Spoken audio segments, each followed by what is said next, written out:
Charmonai NCP একটা দ্বন্দ্ব চলছে, যে দ্বন্দ্ব দৃশ্যমান নয়, যে দ্বন্দ্বকে আপনি সফট কনফ্লিক্ট বলতে পারেন অথবা কোল্ড ওয়ার বলতে পারেন, শীতল যুদ্ধ বলতে পারেন। যুদ্ধ যুদ্ধ ভাব কিন্তু যুদ্ধ না, কনফ্লিক্ট কনফ্লিক্ট ভাব কিন্তু কনফ্লিক্ট না। চরমোনাই এনসিপির মধ্যে এখন এটাই ঘটছে।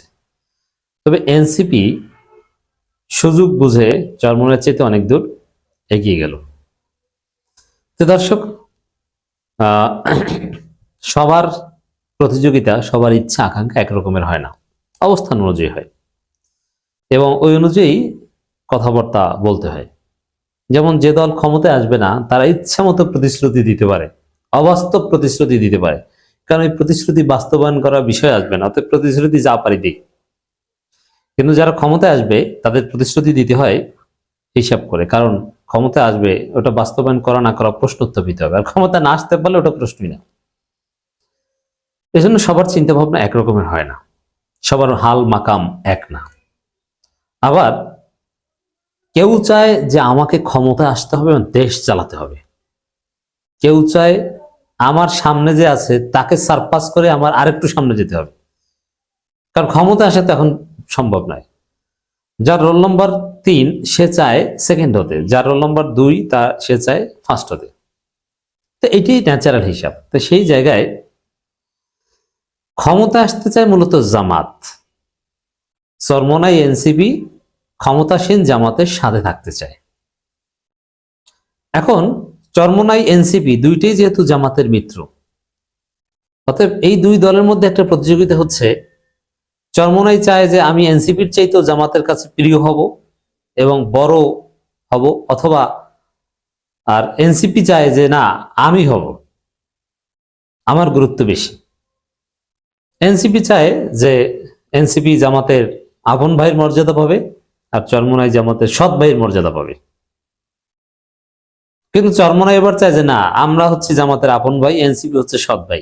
চরমোনাইয়ের দাবি যৌক্তিকতা কি, যুক্তি হচ্ছে যে আমরাও ইসলামী দল, জামাতও ইসলামী দল, অতএব আমরাই আপন ভাই, এনসিপি হচ্ছে সৎ ভাই। আর এনসিপির যুক্তি হচ্ছে আমরা বিপ্লবের নেতৃত্ব দানকারী দল, জামাতও ছিল, চরমোনাই তো কিছুটা আওয়ামী লীগ বলয়ের ছিল প্রকাশ্যে না থাকলেও, আর আমাদের গুরুত্ব বেশি রাজনীতিতে, অতএব আমাকে সৎ ভাই হিসেবেই জামাতকে স্বীকৃতি দিতে হবে। এরকম একটা প্রতিযোগিতা চলছে।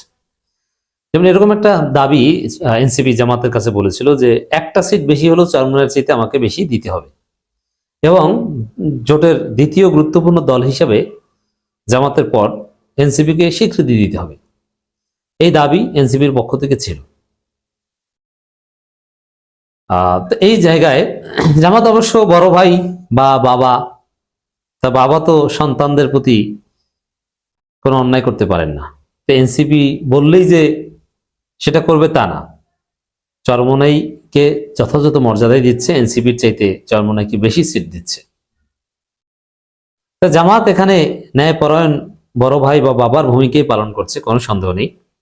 কিন্তু সিস্টেমে কিন্তু যেহেতু এনসিপি চরমোনাইয়ের চাইতে স্মার্ট এবং চালাক, তারা এগিয়ে গেল।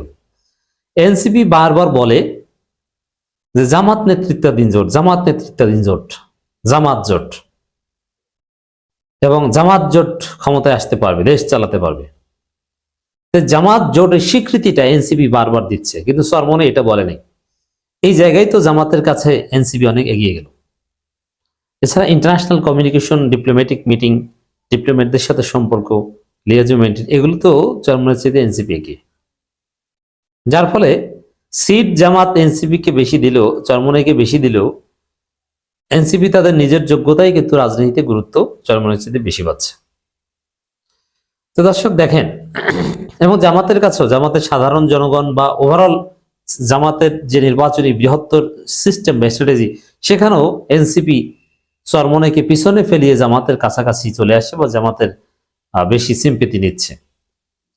যেমন আপনারা দেখেন যে এই জোটের কেমন যেন একটা ভাইব তৈরি হয়েছে, জামাত এনসিপি জোট, জামাত এনসিপি জোট। এর প্রধান কারণ হচ্ছে যে এনসিপি নেতারা বারবার বলছে জামাত এনসিপি জোট, চরমোনাই নেতারা জামাত চরমোনাই জোট এই কথা বেশি একটা বলে না। যার ফলে আজকে চরমোনাই পিছিয়ে পড়েছে। আপনি ভোটে এটা টের পাবেন। আবার আগে ভাগেই এনসিপি নেতারা জামাতের প্রার্থীদের বাসায় যাচ্ছে, দেখা করছে এবং নিয়মিত মিটিং করছে, এই ছবিগুলো প্রচার করছে। যেমন নাসিরউদ্দিন পাটোয়ারি জামাতের অফিসে গেছেন, নুরুল ইসলাম বুলবুল এদের সাথে মিটিং করেছেন, হেলাল উদ্দিনের সাথে মিটিং করেছেন, হেলাল উদ্দিনের বাসায় গেছেন।